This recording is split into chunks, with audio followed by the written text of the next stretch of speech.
பாரதத்தை நேசிக்கும் அன்பு தமிழ் நெஞ்சங்களுக்கு என் இனிய வணக்கம். இன்றைக்கி நான் பார்க்க போகிறோன்னா எண்மண் எண் மக்களில் நடைபெற்ற ஒரு சில வீடியோ பற்றி பார்க்க போகிறோம். அதாவது இந்தியாவில் உள்ள ஏழை மக்களை மேம்படுத்துவதற்கான ஆட்சி மோடி ஆட்சி என அண்ணாமலை அவர்கள் பேசிய போது அதற்கு மு.க. ஸ்டாலின் அவர்கள் நம்மளை குற்றம் சாட்டுகிறார். பாஜக சரியில்லை, மக்களுக்காக பணி செய்யவில்லை என ஸ்டாலின் அவர்களே எத்தனை நாளைக்கு தான் பொய்யா பேசுவீங்க என பாஜக தலைவர் அண்ணாமலை அவர்கள் மேடையில் பேசியுள்ளார்.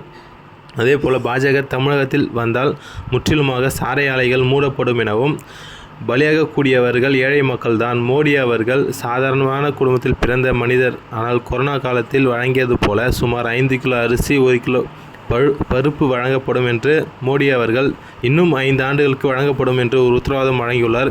ஏழைகளின் பாதுகாவலர் யார் என்ற ஒரு கேள்வி எழுப்பி அண்ணாமலை வரும் அந்த வீடியோ பார்த்து பார்க்க போகிறோம். இன்னும் நம்ம சேனல் சப்ஸ்கிரைப் பண்ணிடுங்க. மறக்காம வீடியோக்கு லைக் பண்ணுங்கள். வாங்க வீடியோக்குள்ளே போகலாம். காலமாக இருப்பது இந்தியாவுடைய ஏழை மக்களை மேம்படுத்துவதற்காக இந்த ஆட்சி.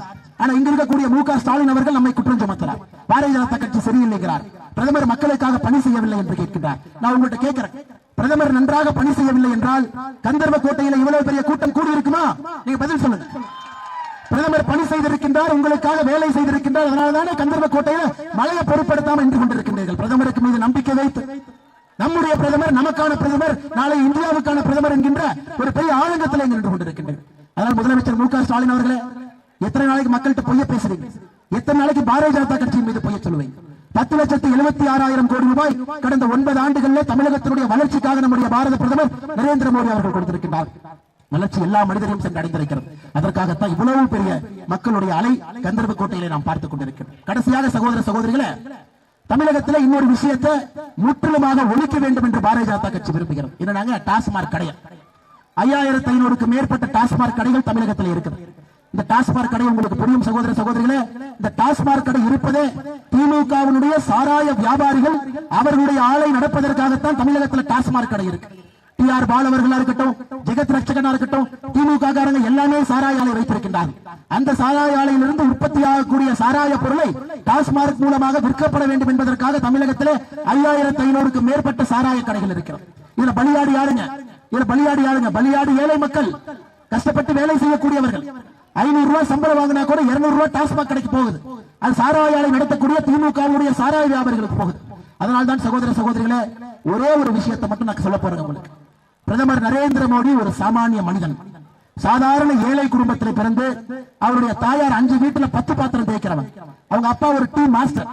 அந்த குடும்பத்திலே 1950 பிறந்து வறுமையினுடைய வலியை முழுமையாக உணர்ந்து பசியினுடைய கொடுமையை முழுமையாக புரிந்து ஆட்சி கட்டளை அமர்ந்திருக்கின்றார். அதனால்தான் நீங்க பார்த்திருப்பீங்க, கொரோனா காலகட்டத்திலிருந்து 80 கோடி இந்தியர்களுக்கு 5 கிலோ அரிசி 1 கிலோ பருப்பு வீடு தேடி 80 கோடி இந்தியர்களுக்கு கொரோனா காலகட்டத்திலிருந்து அனுப்பி கொண்டிருக்கின்றார். 2020 பிப்ரவரியில் நேற்று முன்தினம் நம்முடைய பிரதமர் அவர்கள் இன்னொரு அறிவிப்பு வெளியிட்டிருக்கார். இந்த முடிவு என்பது இன்னும் 5 ஆண்டுகளுக்கு நீடிக்கும் என்பது. அதாவது 5 கிலோ அரிசி 1 கிலோ பருப்பு மத்திய அரசு கொரோனா காலகட்டத்தில் என்ன ஆரம்பித்தார்களோ இன்னும் 5 ஆண்டுகளுக்கு நம்முடைய பிரதமர் அவர்கள் இது நீடிக்கும் என்கின்ற அறிவிப்பை வெளியிட்டிருக்கிறார்கள். இப்ப நீங்க சொல்லுங்க, ஏழைகளுடைய பாதுகாவலன் யாருங்க? ஏழை மக்களுக்காக ஆட்சி செய்பவர்கள் யார்? ஏழை மக்கள் நன்றாக இருக்க வேண்டும் என்பதற்காக தினமும் பணி செய்யக்கூடியவர் யார்? பாரத பிரதமர் நரேந்திர மோடி அவர்கள். அதனால் இந்த முறையும் கூட உங்களுடைய அன்பு நம்முடைய பாரத பிரதமர் மீது இருக்க வேண்டும். நரேந்திர மோடி அவர்கள் 3வது முறையாக ஆட்சி கட்டளை வந்து அமர வேண்டும். நமக்கு இந்த இந்தி கூட்டணி வேண்டாம், நமக்கு இந்தியும் வேண்டாம், நமக்கு ஸ்டாலினும் வேண்டாம், நமக்கு திமுகவும் வேண்டாம், நமக்கு சாராய வியாபாரியும் வேண்டாம். நான் உங்களிடம் கேட்பது, நரேந்திர மோடி ஐயா கட்சியில் இருக்கக்கூடிய சாமானியர்கள் உங்களுக்கு வேண்டுமா? திமுக கட்சியில் இருக்கிற சாராய வியாபாரிகள் உங்களுக்கு வேண்டுமா? நரேந்திர மோடி ஐயா கட்சியில் இருக்கக்கூடிய சாமானியர்கள் உங்களுக்கு வேண்டுமா? திமுக கட்சியில் இருக்கக்கூடிய சாராய வியாபாரிகள் உங்களுக்கு வேண்டுமா? நமக்கு நரேந்திர மோடி கட்சியில் இருக்கக்கூடிய சாமானியர்கள் வேண்டும். சாமானியர்களுடைய ஆட்சி தமிழகத்தில் வேண்டும். மக்களுக்காக பாடுபட்டு ஏழை என்கின்ற ஜாதி முற்றிலும் ஒழிக்கப்பட வேண்டும். அதற்கு பாரதிய ஜனதா கட்சி தன்னுடைய முழு முயற்சி எடுக்கும் என்று சொல்லி உங்களுடைய நீண்ட கால கோரிக்கை. 50 வருடங்களாக சொல்லிட்டு இருக்கிறீங்க, ஐயா புதுக்கோட்டைக்கு ட்ரெயினே வர்றதில்ல, திருச்சியை சுத்தி போயிருது. தஞ்சாவூரில் இருந்து புதுக்கோட்டை வழியாக ராமேஸ்வரம் போகக்கூடிய ஒரு ட்ரெயினை கொடுக்க வேண்டும் என்று நான் உங்களுக்கு உறுதி அளித்து விட்டு செல்லுகின்றேன். பாரதிய ஜனதா கட்சியினுடைய எம்பியை புதுக்கோட்டையில கொடுங்க. ட்ரெயினை கொண்டு வர வேண்டியது எங்களுடைய பொறுப்பு. மாநில தலைவராக பொறுப்பு நான் ஏற்றுக்கொள்கின்றேன். மாநில தலைவராக பொறுப்பு நான் ஏற்றுக்கிறேன். உங்களுக்கு இந்த நேரத்தில் உறுதிமொழி கொடுத்து விட்டு செல்லுகின்றேன். வீடியோல பேசுற ரெக்கார்ட் ஆயிட்டு இருக்குதுங்கம்மா. புதுக்கோட்டையில நம்முடைய எம்பியை நீங்க கொடுக்கணும். அன்போடு ஆதரவோடு நம்முடைய எம்பிக்கு நீங்கள் துணை இருக்க வேண்டும். ட்ரெயினை கொண்டு வருவது எங்களுடைய பொறுப்பு என்று சொல்லுகின்றோம். இரண்டாவது, தஞ்சாவூர் செங்கிப்பட்டி